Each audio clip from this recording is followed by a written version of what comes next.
नमस्कार मित्रांनो, दीपक जाधव, नाशिक. बघा, आज 20 मार्च 2025 सूर्य हा विषुववृत्तावर आहे.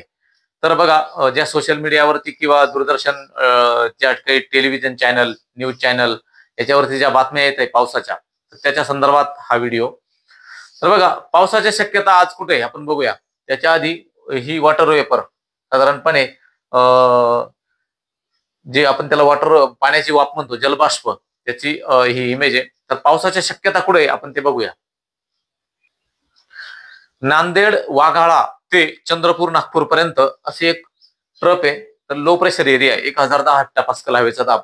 तर ह्या भागापासून ते चंद्रपूर पर्यंत बऱ्याच अंशी लांबलेली अशी एक ती जवळपास मध्य प्रदेश मधून बऱ्याच उत्तर प्रदेशकडे जाती अशी एक ट्रप रेषा त्या ठिकाणी विकसित आहे. त्यामुळे विदर्भाकडे पावसाचे चान्सेस आहेत. तर ते कोणत्या जिल्ह्यात आहे आपण ते बघूया.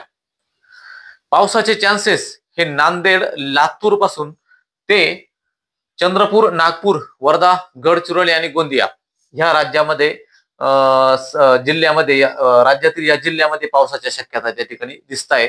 पुढच्या इमेजवर आपण बघूया की आयएमडीने काय सांगितलंय. बघा, आज 20 तारीख, आज 20 मार्च. आज देखील ह्या भागामध्ये साधारणपणे सोलापूर पासून ते लातूर, नांदेड, वाघाळा, किनवट आणि अमरावती, नागपूरकडे असा एक पट्टा आहे. साधारण हा 20 तारखेच्या रात्री दिसतो हा.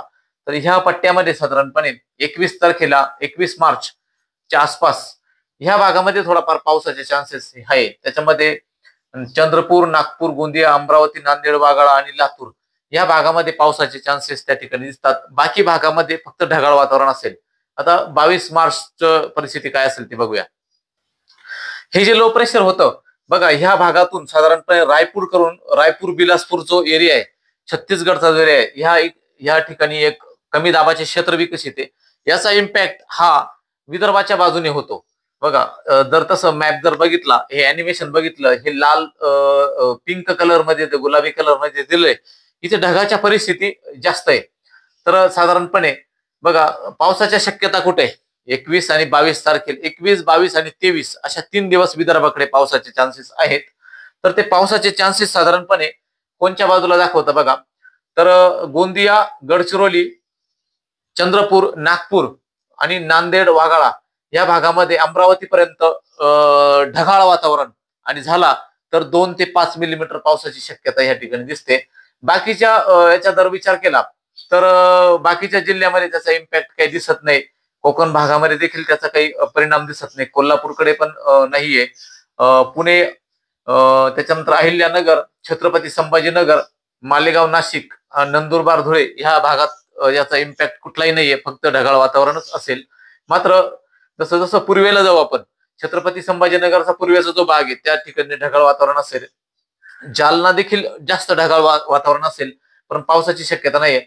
आणि अकोला आणि अमरावतीकडे थोड्याफार भागात टिपटिप पाऊस त्या ठिकाणी होऊ शकतो. तर त्या ठिकाणी वातावरण हे तयार होतं.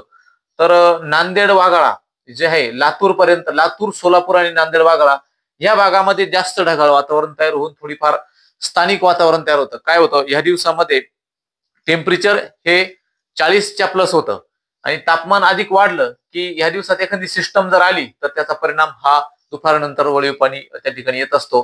परंतु तो इम्पॅक्ट हा नाशिक जिल्ह्याकडे किंवा पुणे वगैरे इंदापूर या भागात नसून हा फक्त विदर्भाकडेच त्याच्या शक्यता जास्त दिसतात.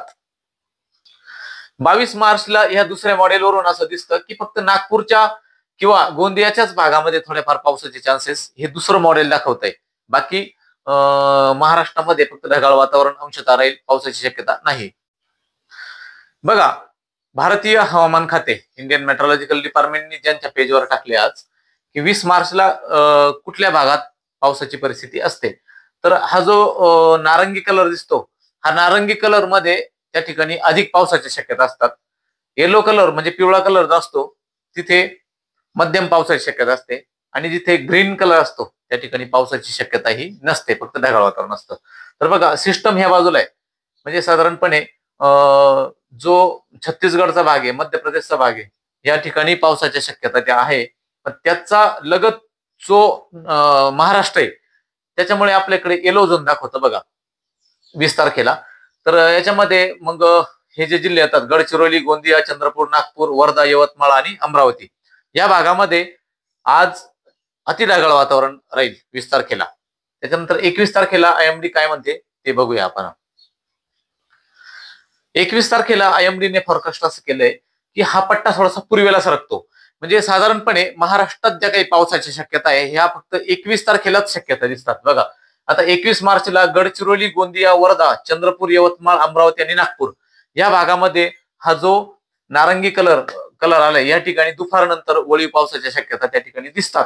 तर ह्या आयएमडीच्या पेजवरून त्या ठिकाणी दिसतात. आपण ते पहिले जे पाहिलं ते आंतरराष्ट्रीय मॉडेल ECMWF किंवा GFS चे फॉरकास्टिंग होतं. तर ह्या ठिकाणी 21 मार्चला फक्त विदर्भाच्याच भागात पावसाच्या शक्यता दिसतात. अन्य ठिकाणी ढगाळ वातावरणच त्या ठिकाणी राहील, अगदी अकोला, अमरावती पर्यंत.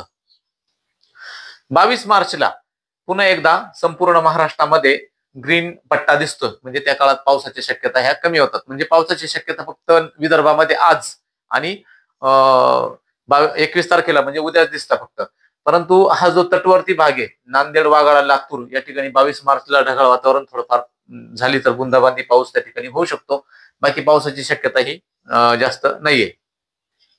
इंडियन मेट्रोलॉजिकल डिपार्टमेंटच्या पेजवर देखील ह्याच भागात दिसतो. बघा हा जो पट्टा मी जे बोललो होतो, म्हणजे कसं असतं कुठल्याही देशाचं मॉडेल जरी घेतलं तरी पण जी परिस्थिती असते सॅटेलाइट नुसार तीच असते.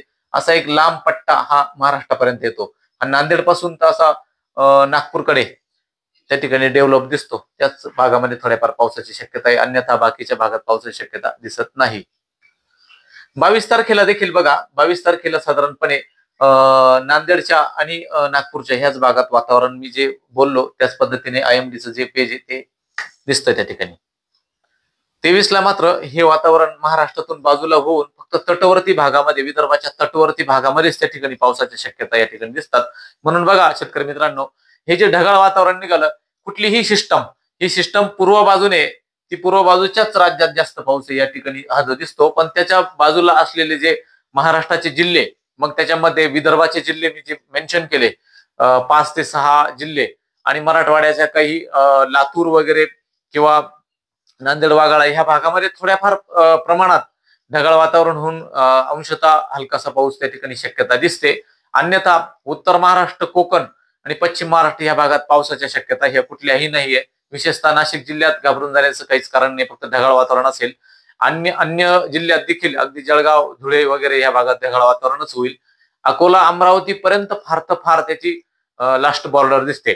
त्याच्यामुळे अमरावती पर्यंत पण नाही त्याची तशी इंटेन्सिटी दिसते. तर ढगाळच वातावरण त्या ठिकाणी राहील. बाकी अन्य ठिकाणी घाबरून जाण्याचं शेतकऱ्यांनी त्या ठिकाणी काही गरज नाहीये.